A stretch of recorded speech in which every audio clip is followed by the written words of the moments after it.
જ્યારે આપણી પાસે ઘડિયાળ આ રીતે જૂની થઈ જાય અથવા તો તેના બેલ્ટ જૂના થઈ જાય, બંધ થઈ જાય, તો આપણે તેને ફેંકી દેતા હોઈએ કે અથવા તો એમને એમ પડી હોય કે આ તો શું ઉપયોગમાં આવી શકે.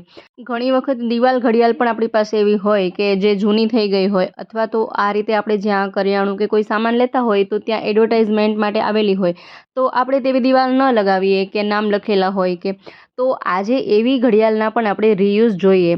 તો ચાલો શરૂ કરીએ વિડીયો. સૌપ્રથમ મેં અહીં કાંડા ઘડિયાળ લીધેલી છે, જેના બેલ્ટ જૂના થઈ ગયેલા છે.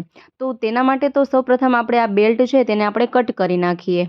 અમુક ઘડિયાળની ફેશન જૂની થઈ જાય ને તો પણ આપણે નથી ગમતી હોતી કે હવે તો આવા બેલ્ટની ફેશન નથી. તો તેવા બેલ્ટને આપણે કટ કરી નાખવાના છે. અહીં મેં બંને બેલ્ટ કટ કરી નાખ્યા છે. આ પાર્ટ પણ આપણે રાખી દઈએ, તે પણ આપણે ઉપયોગમાં આવી શકે છે. ત્યાર પછી કોઈ પણ આપણે કાપડ લેવાનું છે. આ રીતનું જે પણ કપડું હોય તમારા પાસે તે તમે લઈ શકો છો અથવા તો તમારી પસંદ પ્રમાણે કલર લઈ શકો છો. તો આટલી પાતળી પટ્ટીમાં આપણે કાપડને કટ કરવાનું છે.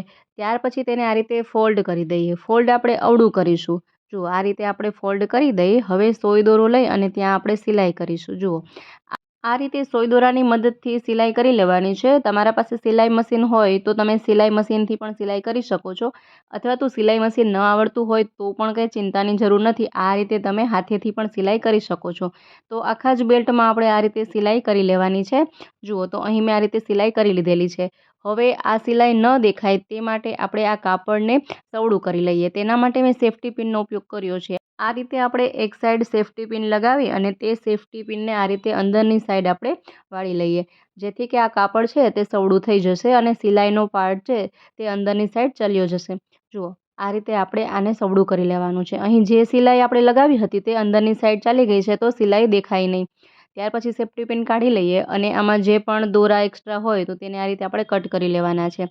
કંઈક આ રીતનું આપણે કાપડ રેડી કરવાનું છે. ત્યાર પછી મેં લીધેલું છે લાસ્ટિક. આ જે કાપડને આપણે રેડી કર્યું છે તેના અડધા માપનું આપણે લાસ્ટિક લઈશું. તેને આપણે આમાં પરોવવાનું છે. તેના માટે સેફ્ટી પિનમાં લાસ્ટિક લગાવી અને આ કાપડમાં આ લાસ્ટિકને આપણે પરોવી લઈએ. ખૂબ જ સરસ મજાના અને ખૂબ જ ઉપયોગી એવા દરેક આઈડિયા છે. વિડીયોને જોતા રહો. જુઓ પછી આ લાસ્ટિકમાંથી આપણે આ રીતે સેફ્ટી પિન કાઢી અને આ લાસ્ટિકને આ કાપડ સાથે આપણે અટેચ કરવાનું છે. તો ત્યાં આપણે સોય દોરાથી આ રીતે સિલાઈ કરી દઈએ, જેથી કે તે લાસ્ટિક ત્યાંથી નીકળી ન જાય. આ રીતે બંને સાઈડ કરવાનું છે. જુઓ બંને સાઈડ છેડામાં આપણે આ રીતે લાસ્ટિકને જે સીવી લેવાનું છે. સિલાઈ મશીનથી પણ સીવી શકાય, સોય દોરાથી પણ સીવી શકાય. તો અહીં મેં બંને સાઈડ આ રીતે ઇલાસ્ટિકને સારી રીતે તેમાં અટેચ કરી દીધું છે, સીવી લીધું છે. તો કંઈક આ રીતનું બનીને રેડી થશે. જુઓ આ રીતે આપણે રેડી કરવાનું છે. ત્યાર પછી જે આ ઘડિયાળનો આપણે આ પાર્ટ કાઢ્યો હતો તે પાર્ટને આપણે અહીં અટેચ કરવાનું છે. બંને સાઈડ આપણે અહીં આ કાપડ જે છે તેને આ રીતે આપણે લગાડી દેવાનું છે. ત્યાં પણ મેં સોય દોરાનો ઉપયોગ કર્યો છે. સોય દોરાથી આ રીતે આપણે બંને સાઈડ સીવી લઈશું. બંને સાઈડ આપણે આ કાપડ જે લાસ્ટિકવાળો પાર્ટ રેડી કર્યો છે તેને આપણે અટેચ કરી દઈએ. જુઓ બીજી સાઈડ પણ સેમ એ જ પ્રોસેસથી આપણે સિલાઈ કરી લેવાની છે. સિલાઈ કર્યા પછી કંઈક આ રીતે ઘડિયાળ રેડી થઈ જશે. જુઓ હવે તમે તેને પહેરી શકો છો. આમાં સેલ લગાવી અને આપણે તેને ફરીથી આપણે ઉપયોગમાં લઈ શકાય છે. જુઓ ખૂબ જ સરસ લાગી રહ્યું છે ને, અને ન્યૂ ફેશનનું પણ લાગી રહ્યું છે. અત્યારે આની ફેશન ચાલી રહી છે. તો આ રીતે તમે જૂની ઘડિયાળને પણ નવા ઉપયોગમાં લઈ શકો છો. જો તમને આ બેલ્ટ બનાવતા ન ફાવતું હોય તો આ રીતના જે બોરિયા આવતા હોય ને, આપણે જે માથામાં લગાવીએ હેરબેન્ડ, તેનો ઉપયોગ કરી શકો છો. તેને આ રીતે વચ્ચેથી કટ કરી અને બંને સાઈડ લાસ્ટિક જે છે તેને સીવી લઈએ અને આ ઘડિયાળનો પાર્ટ તેમાં અટેચ કરી દઈએ.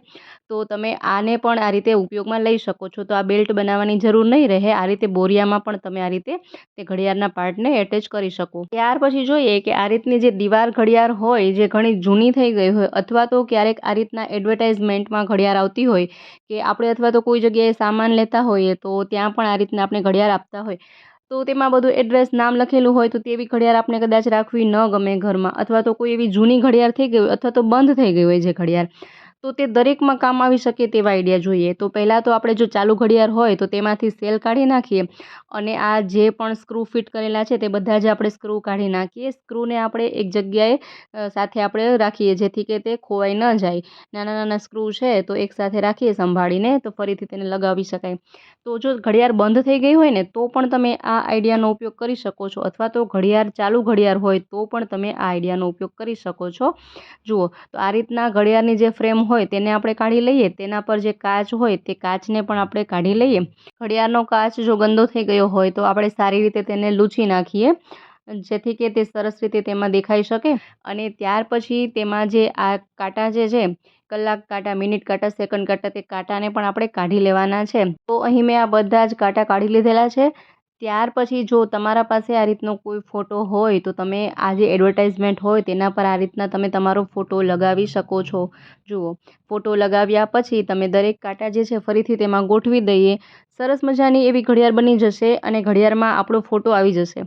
તો આ એડવર્ટાઇઝમેન્ટ પણ નહીં દેખાય અને જો જૂની ઘડિયાળ હશે તો ઘડિયાળ નવી પણ બની જશે. તો આ રીતે આપણે કાંટા અટેચ કરી દઈએ. ત્યાર પછી તેમાં જે ગ્લાસ હતો તે લગાવી દઈએ, ફ્રેમ લગાવી દઈએ, સ્ક્રૂ લગાવી અને તમે આ રીતે પણ ઘડિયાળ રાખી શકો છો. ખૂબ જ સરસ મજાનો આપણા ફોટાવાળી ઘડિયાળ બની જશે. અથવા તો જો બંધ ઘડિયાળ હોય તો ફરીથી કાંટા લગાવવાની જરૂર નથી અને જે તમારો મોટો ફોટો હોય તે સરસ કટ કરી અને આમાં લગાવી દઈએ.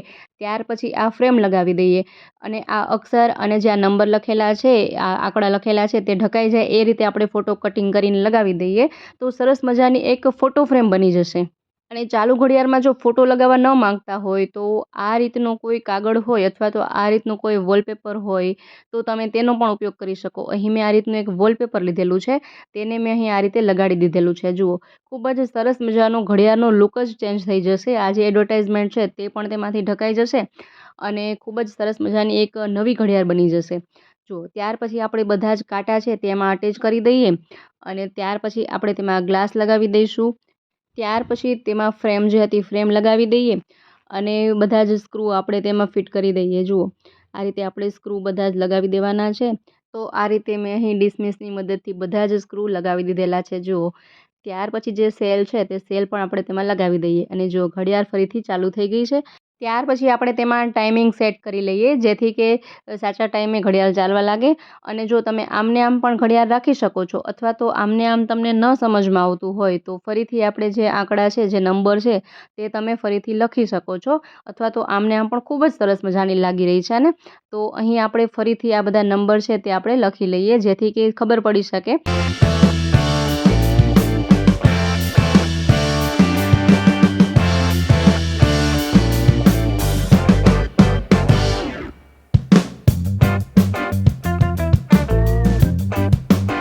અને જુઓ, તમે જોઈ શકો છો પહેલાં કેવી ઘડિયાળ હતી અને આ નવો લુક આવી જતાં કેટલી સરસ મજાની અહીં ઘડિયાળ બની ગઈ છે. તો આ રીતે એક ગ્લાસ અને ફ્રેમ તેમાં લગાડ્યા પછી તેમાં સેલ લગાવી અને આપણે સાચો ટાઈમિંગ જે છે તેમાં સેટ કરી લઈએ.